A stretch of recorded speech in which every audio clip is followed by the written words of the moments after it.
right, guys. Thank you guys for coming out here with us to Herb Seaver's BMW. So let me get in front of the camera here real quick.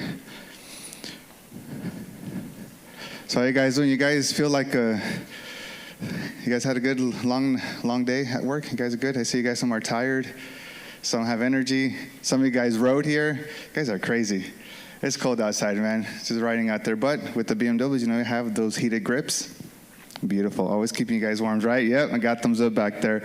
So, guys, thank you guys for being out here. Welcome to Herb Seaver's BMW 2025 M and S 1000 RR Premier. We have an awesome treat tonight. We have the one and only factory test rider and brand ambassador, Nate Kern. Now, if you guys don't know who Nate Kern is, you guys have been living under a rock. It's okay.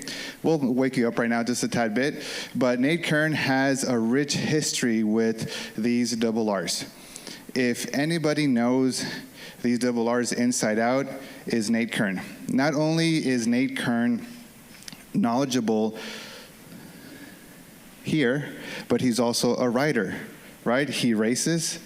He does so many other things all over the world, not just here in SoCal. So if anybody knows these bikes, is Nate Kern. And Nate Kern has a rich history from coming from the early S1000 double R's and M1000 double R's to what they are now. If you enjoy your double R, you could thank Nate Kern as well, because, you know, he has some influence in there. He knows what the riders want, what the riders feel. He is a rider, right? And he's also a racer as well. So for those of you that enjoy the track or that enjoy racing these things, as we've seen in the paddock, like everywhere now, right? CVMA and AFM, everywhere we see the amount of double R's increase in the paddock, which is awesome. You know, he has a hand and influence in all of that. So today you guys have an amazing treat with Nate Kern, as he's going to talk about and debut this double R. And he told me, I swear, I don't know, he told me this last night, that we'll be giving away this double R. So I'm just kidding. You guys woke up right here. You guys got a little too excited. No, I'm just kidding. We're not going to give these away. But we appreciate you guys being out here, and just soak it all in and ask any questions that you may have later on. So then Nate Kern could go through his presentation of the S1000 RR and M1000 RR. So if you guys are watching online, ask any questions. If you guys want, we'll have our curator back there writing down some of these questions for Nate Kern later on in his presentation. So without further ado, please welcome factory test rider and brand ambassador for our S1000 RR, Nate Kern. All right. Thanks, brother. Man, I've never actually heard my last name said that many times. So just Nate, right? We're all riders here. But thank you for the introduction. It's still, as many years as I've been doing this, it's just, it's not that it doesn't get any easier. It's just, you know, it's just the thankfulness that I have and the blessings to be able to literally look back. We were just speaking a little bit ago about the bike that's back here, which kind of a little surprised at the end. But just as long as I've been with the brand and my history, I can just come out and tell you guys, I didn't ride my first motorcycle until I was 20 years old. Okay, I didn't come from a racing pedigree family. I didn't come from money. Did my first race at 24 years old at Daytona. And you know, in between all that timeline, it was just something I never really knew I could do. And the main reason why I stayed with it and the main reason why I even started was just other riders and that pat on the back for being acknowledged for something that I never knew I could do. And I was like, oh, it wasn't that hard. I'll do it again. Watch this, you know? And literally, that was my foundation. You know, I went by a bike night multiple times leaving work. And it was always in the evenings. It was on a Thursday. It was at a Carl's Jr. And there was like an identity. There was something so cool about it. That's what brought me into bikes. I just wanted to be like these dudes with all these chicks in the parking lot. I'm like, man, that can be me one day. And oh my goodness. And I didn't have the fortitude to honestly go amongst all these beasts. I'd just drive up and down the street. So literally, when you think about where people feel I am now, and I pinch myself to call it a career, it's really been an amazing ride since then. And, you know, the history naturally of the double R, how many decades late to the game were we? to the sports segment? How many decades late from, the Japanese, the Italians that have done an outstanding job themselves until we came along? So with that being said, some of the offhanded compliments that I would get from the Germans that, hey, you're not just a dumbass racer, you actually know how to simplify our product. And what am I supposed to say to that? This was before emoji thumbs. I'm like, okay, thanks. And from there, truly introducing and bringing our first ever sport bike in the sports segment, and especially a leader bike. And we were the first to the road with so many amazing technologies that have obviously brought all the other manufacturers up. We were the first to the road with a race ABS. We were the first to the road with shift assist. And again, the power to weight ratio back in the day, if you think about the first generation RR, which internally we called it the K46, in 2010, literally you look at the dyno charts and they were like this. To this day, so many people feel like they are faster, the first generations and the second, third, fourth now. And realistically, the power delivery and the electronics and the lack of data with all the electronics and a 5-axis lean angle sensor. And I wanted to highlight that. We were talking about you guys riding out here in the cold. I'll be honest with you, dude, heated grips are great, but that lean angle sensor that the Germans, I don't feel really highlight, that's underneath your rear, underneath that seat, that really is the nucleus to a lot of our safety features and technology. So I want to spend more time talking tonight about why and how.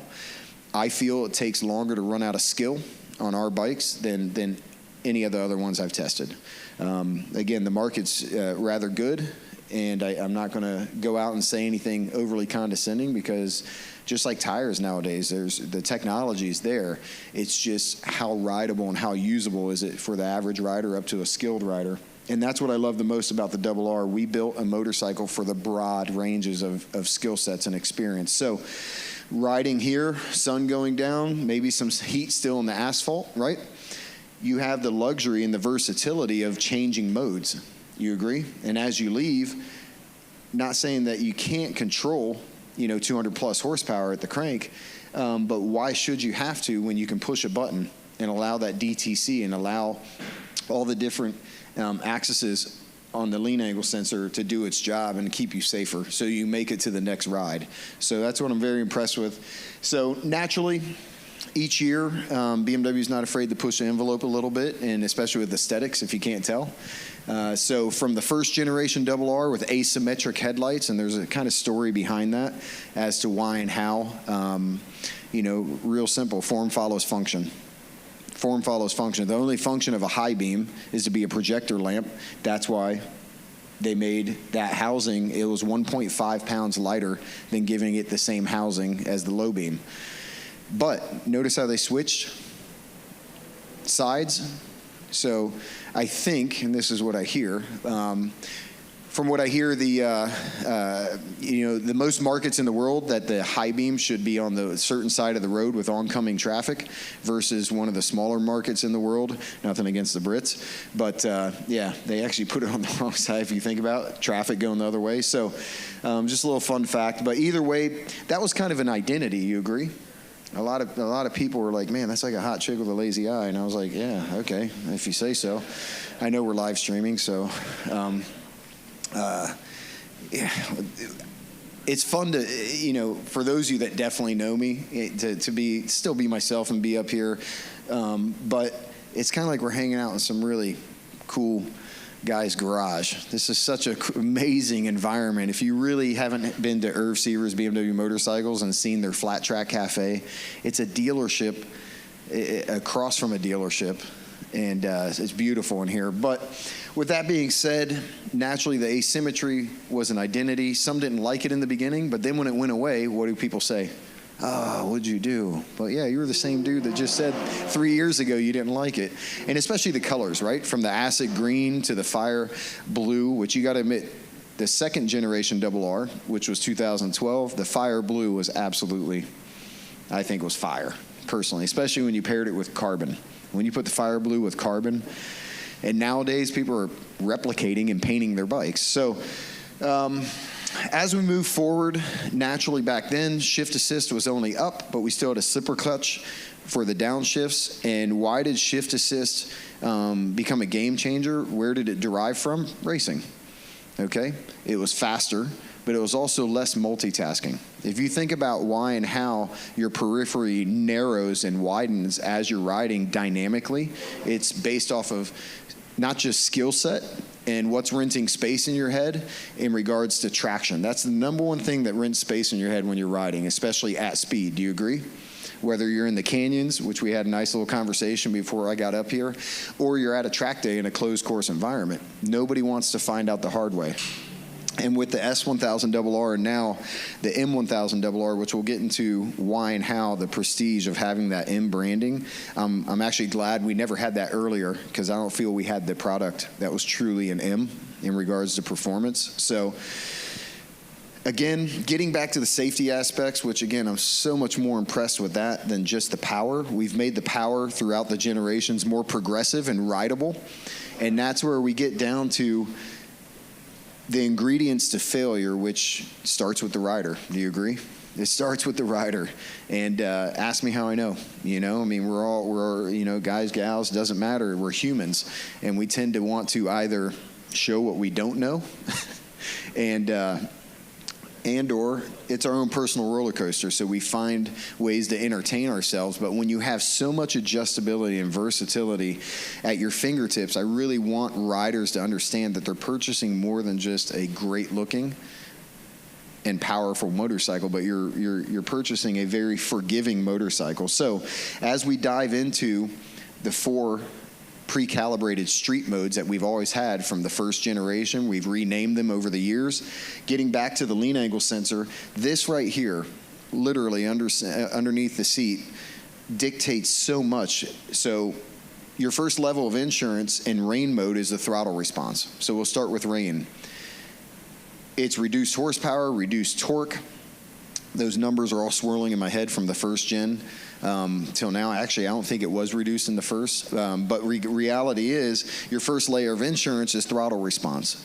And literally, if you can just put yourself in my helmet, long sweeping, you know, corner, hopefully a controlled environment, or at least right time and place, literally just rocking the throttle back and forth a little aggressively barely moves your body, because you just said, hey, I'm in a low traction environment. So it's going to, the stepper motors are feeding the fuel in and out. And with that being said, from 0 to 37 degree lean, the R is waiting for inconsistencies in the wheel speed sensors. Why would the front wheel go faster or slower than the rear wheel if it came off the ground? Well, how are you going to wheelie or have it come off the ground when you already have such seamless progressive throttle that's coming on? And again, with that being said, at 38 degree lean, the traction control activates on its own. So when you see that light pulsing on your dash, which you've seen before, right? How many of you ridden a R in here? Outstanding, cool. So you've seen the light pulse, but you're like, man, I'm only at 12% throttle. There's no way I'm spinning the tire. No, the DTC actually, it has 2 functions. It's with the lean angle sensor. So at 38 degree lean, every time you see it pulse or hertz or whatever you want to label it as, it's insurance. It's doing its job. And it's, for me to say, and in the beginning, it's not that I didn't trust it, but I was like, man, how do you say this? It sounds so reckless. But as that light is pulsing to let you know the system's active, that you're past the predetermined degree of lean, you can take it to the stop. It won't give any power out the output shaft till it gets back to 37 degree of lean, and then it feeds it in. And over the generations and over the years, whether it was the wheelie control, whether it was the DTC, or even the swing arm and the chassis, as we start getting a little deeper, and I don't want to get too technical and lose too much, because I'm still a caveman myself, but it's amazing how refined the R has gotten. And how do you take something like this 24 S1000RR with an M package that's really good and make it better? And that's what we did with the 25 S1000RR. This is a pre-series bike, so as you get closer and right up on it, I like the authenticity of it, because I need to actually, it's crazy, we got 2 different keys for, you know, the gas cap, we have all the German little writings and markings all over it. So if you could see what these look like during testing, okay, so there's testing and then there's development, right? they literally are covered more than 3 mil of just bugs. We don't even wash them. We just keep running them and trying to find failures. And so for them to be able to get this into the U.S. market early enough for us to start this pre-order tour, which again, amazing opportunity, not just for myself, but for so many riders trying to make that decision. And the instant gratification of having an already outstanding model in the 24, it's right here. The incentives are unbelievable. But if either one of these motorcycles just do something for you this evening, for sure, getting that deposit in, at least you're in the single digits of how many are on the wait list. So naturally, what can you see from the 2020 model? This is considered a model update number 2. So the 4th generation RR, I'm going to back up to the 3rd generation RR. In 15, we finally got shift assist both ways, up and down. Who's ever ridden with shift assist in both directions? Cheating. And for those that say, oh, it takes away from the ride, no, what it does, all these systems and features I keep talking about, it minimizes multitasking. You agree? When you have that periphery that keeps changing dynamically based off of wondering about traction, speed, entry speed, there are predetermined degrees of lean that the Race ABS Pro now work with the lean angle sensor. There's a threshold of meters per second squared, very German, right? It makes me sound smarter than I really am. But I understand that threshold. And when you're over in testing, let's say you start the day, there's 4 reference bikes, 3 of them are for DTC and 1 is for Race ABS Pro. Which one are you going to grab first? Where do you feel more comfortable, here or here? And naturally, I got the short end of the straw in my mind, and I grabbed the one with ABS, trying to work on the calibration, which means you have to apex early on purpose, which means to keep it on the track, naturally, you're going to be at big lean angle and big threshold percentage of braking, and in all different elements. Early in the day when it's cooler, which side of the tire does the course we're at have heat in it? And it's amazing, the system, to shut one eye and feel and talk about how much feedback the lever should get you, right? Should give you. It's amazing how deep we've gone. And what I like about all that, and we can spend a long time talking about each and every feature and my experience with it, but how it translates to the street tonight, leaving here, okay? I really, truly believe seeing the end result for the consumers is even more exciting than the racetrack, to be honest with you. So, as we progress to the 4th generation RR, naturally it didn't come with wings right away, and beauty's in the eye of beholders. I've heard very few people say this, but they really like their 20s and 21s without the wings. That's fine. Where do they derive from? Racing. And what's the benefit of wings? Downforce. But how's the downforce really help you versus just aesthetics? And it's amazing now, the 2025 S1000 RR actually has 1 more foot-pound than the 24M 1000 RR, okay? Is the aesthetics of it better? Personally, I love it. I think it's a great looking setup. There's a lot of proportions. We have the new side panels with the new shark gills, and naturally form follows function. This is designed as an intake, and it runs air across the front of the motor. The other side, the left panel, is designed as an exhaust and actually pulls it out, and we were able to keep it 10 degrees cooler, gained 1 horsepower. So if you have any question as to why and how, again, form follows function, definitely ask. Again, being a pre-series, we do have cast wheels on the bike, but don't knock cast. Even though we don't really import many of them with them, they're only 2 ounces lighter than the forged wheels. So when you talk about reciprocating mass, that's still pretty light for a cast wheel. 2 ounces heavier. Thank you. Yeah, all these numbers are swirling in my head, and no excuse. I only drove 32 hours from Georgia. So, but we're kicking off here in Southern California, which I'm excited because not saying I can just move here, but it is. Now I see why you guys stay. It's pretty freaking cool. So let's get into, again, the modes. As we start looking at pro riding modes, the 4 street calibrated modes, as I started with rain mode, and then we go from rain to road. I feel 90% of these are ridden worldwide in road mode. It's not a 1-to-1 throttle ratio, and I don't even like to say the word 1-to-1 because in our minds we feel some sort of geometry change when you think of 1-to-1 throttle. Absolutely not. It's absolutely seamless, the transition. It doesn't upset the chassis. And in the real world, that's nice as you're going through an intersection in first gear and you're trying, we've all ridden other motorcycles where it rents so much space in your head because even 2% throttle upsets the chassis, and it just has, very sensitive throttle. But also what we did in the fourth generation, we updated the brakes. Who's ridden a first, second, or third generation double R? How aggressive were the brakes? I mean, you just breathe on them and it would upset the chassis and transfer too much weight forward. And again, let's say you're going through an intersection, low speed, but maybe a pretty high degree of lean, and you're just trying to breathe on the brakes while you're still trying to stay safe from all the other variables. So we made the brakes a lot more progressive. And again, too strong of brakes are actually too strong, if that makes sense. Not a lot of confidence. It seemed confidence inspiring because they're so strong, but it actually, again, it upsets, especially a high rate of speed. So it goes both ways. But road mode, it's not a one-to-one throttle, but it's full power, full horsepower, full torque, same as dynamic and race. But the degree of lean that the DTC activates on its own there, okay, is 43 degree of lean, okay? 41 degrees of lean. And from there, we go into race mode, and as we go up in the modes, you're basically saying not only does the environment and the conditions allow you to apply more throttle at less degree of lean, but it also frees up the sensitivity of the wheel speed sensors. So from there, dynamic, and then, rain, road, dynamic, then race. And that's 48 degree lean and 52 degrees of lean that the DTC activates for you. But when it does activate, even though it's a higher degree of lean, it'll give you more opportunity for positive wheel slip. So you're not going to get that same amount of support that you're going to have in road mode that you're used to. So again, when you leave here this evening, if I was leaving here, I would absolutely put it back in road mode, even though I rode here in dynamic or race. And you're not any less of a rider for that. Absolutely not at all. There's nothing wrong with making it to the next ride.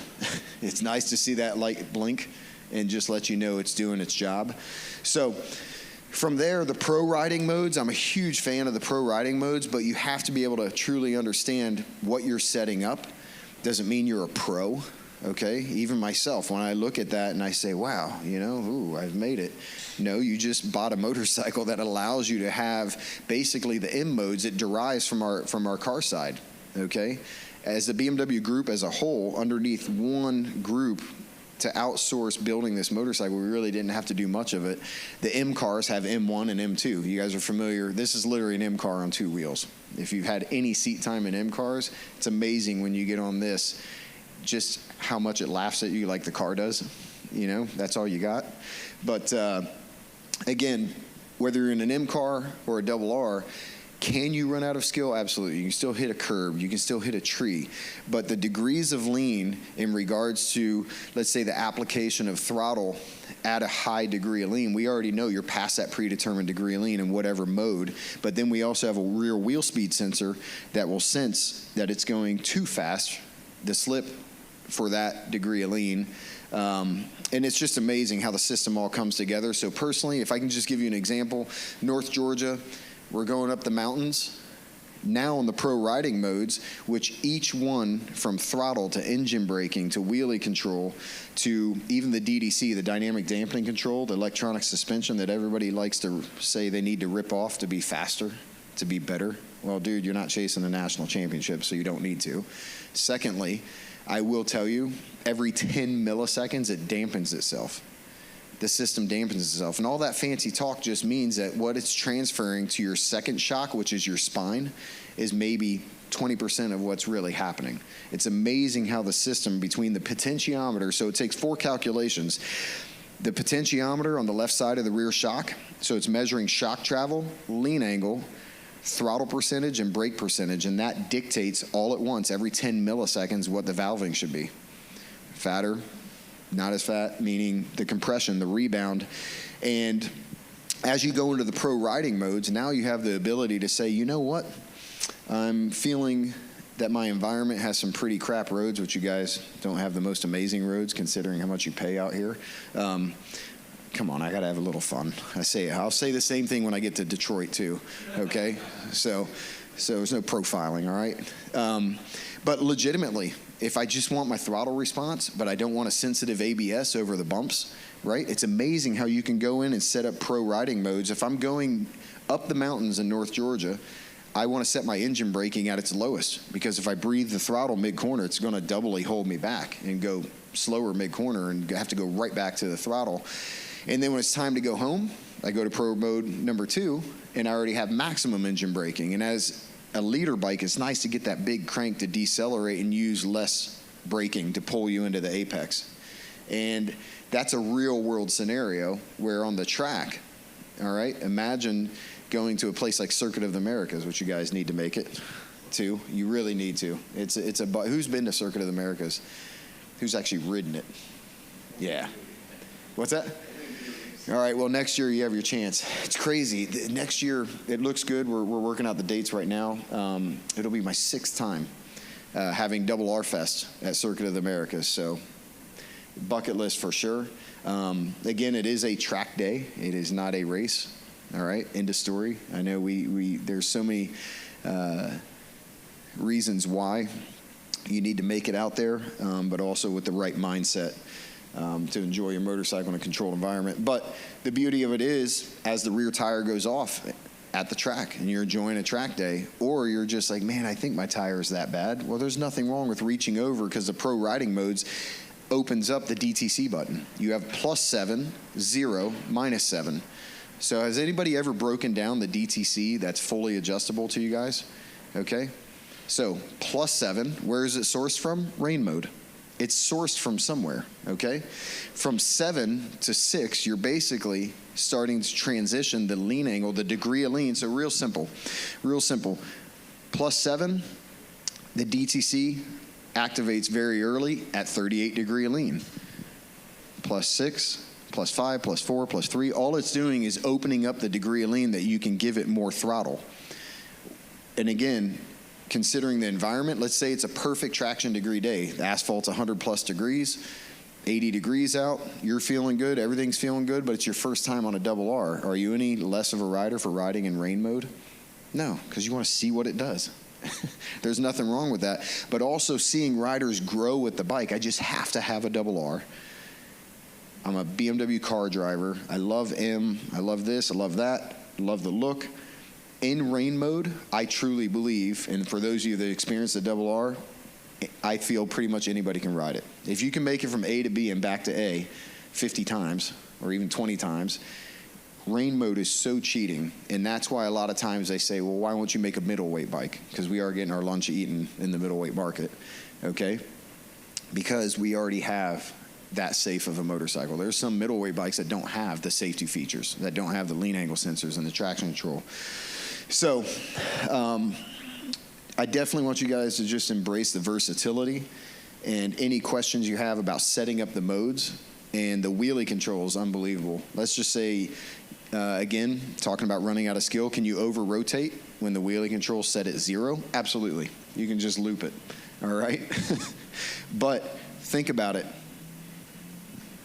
Wheelie control level 1, level 2, level 3, and it's unbelievable how seamless it takes the front wheel speed sensor, and it takes the 6th axis that we added when we could separate in model year 2020 and up now from the 5th to the 6th axis. Now we have that axis that we can separate wheelie control from traction control. Let's say you really don't know how to, but you also risk reward. You don't want to destroy your brand new $20,000+ motorcycle, but you still want to look good.